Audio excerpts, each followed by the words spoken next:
Od 2 lipca do 13 sierpnia 2017 roku dwóch nauczycieli zespołu szkół nr 36 w Warszawie miało możliwość wzięcia udziału w projekcie Zwiększenie szans na podjęcie pracy w zawodzie technik informatyk dla uczniów zespołu szkół nr 36 w Warszawie, który jest finansowany ze środków POWER na zasadach programu Erasmus+, sektor kształcenie i szkolenia zawodowe.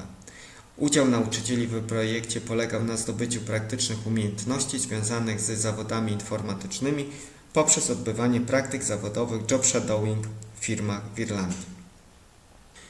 Pierwszy dzień praktyk był poświęcony zagadnieniom związanych z bezpieczeństwem i higieną pracy oraz zostaliśmy poddani testowi znajomości języka angielskiego BHP. Poznaliśmy również miejsca naszych praktyk oraz zapoznaliśmy się z naszymi pracodawcami. Jeden z nauczycieli, Jan, odbywał praktyki w serwisie komputerowym IT Outlet. Podczas pracy w tej firmie Jan zdobył nowe umiejętności w zakresie diagnostyki i naprawy sprzętu komputerowego. Podczas pracy wykonywał zróżnicowane usługi serwisowe. Jednym z częstych zadań było szybkie i skuteczne zlokalizowanie usterki sprzętu elektronicznego i jego naprawa. Drugi z nauczycieli, Mariusz, zajmował się tworzeniem kodu komputerowego w firmie Ceilings Biomass Analysis Laboratory.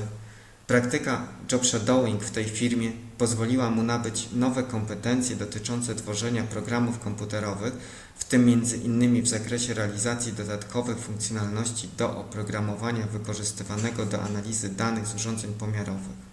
Oprócz odbywania praktyk zawodowych mieliśmy także możliwość zwiedzenia ciekawych miejsc w Irlandii oraz bliższego poznania tego kraju. Zwiedziliśmy piękne miasto Youghal, w którym znajduje się urocza promenada, wielowiekowa katedra oraz przepiękny ogród koledżu. Kolejnym interesującym miejscem było Ardmore, które posiada urokliwe klify. Duże wrażenie zrobił na nas Cork, który jest drugim co do wielkości miastem Irlandii. Warto wybrać się na spacer po historycznym centrum miasta oraz zwiedzić uniwersytet, w którym wykładał George Boole, prekursor logiki matematycznej. Po trudach zwiedzania można odpocząć w pięknym parku położonym nieopodal uniwersytetu. Pewnego kolorytu temu miastu nadają także muzycy, którzy w okresie lata koncertowali prawie na każdej ulicy. Warto również wspomnieć o wizycie w mieście Middleton, gdzie znajduje się destylarnia irlandzkiej whisky. Nie można również pominąć jednej z głównych atrakcji turystycznych Irlandii, jaką są klify Moheru, które latem przy dobrej pogodzie dostarczają niezapomnianych widoków odwiedzającym je turystom. Podczas pobytu w Irlandii dobrze jest odwiedzić stolicę kraju, Dublin. Jest to największe miasto w Irlandii, w którym znajdują się największe atrakcje kulturalne tego kraju, jak na przykład założone w 1592 roku Trinity College, Kilmainham Gaol, czyli sławne więzienie związane z historią tego kraju, katedrę Świętego Patryka oraz katedrę Kościoła Chrystusowego.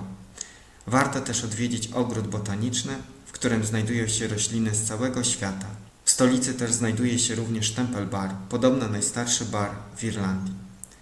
Podsumowując, odbyte praktyki pozwoliły nam na podniesienie kompetencji zawodowych oraz umożliwiły poznanie kultury Irlandii. Praktyki umożliwiły nam zdobycie cennego doświadczenia w rzeczywistym środowisku pracy, co byłoby trudne bez udziału w tym projekcie. Możemy zgodnie potwierdzić, że przeznaczenie 6 tygodni wakacji na pracę we firmach prowadzących normalną działalność biznesową pozwoliło nam podnieść nasze kwalifikacje zawodowe oraz zdobyć cenne doświadczenie zawodowe. Niemniej istotnym aspektem udziału w projekcie była możliwość poznania kultury innego kraju, będącego członkiem Unii Europejskiej.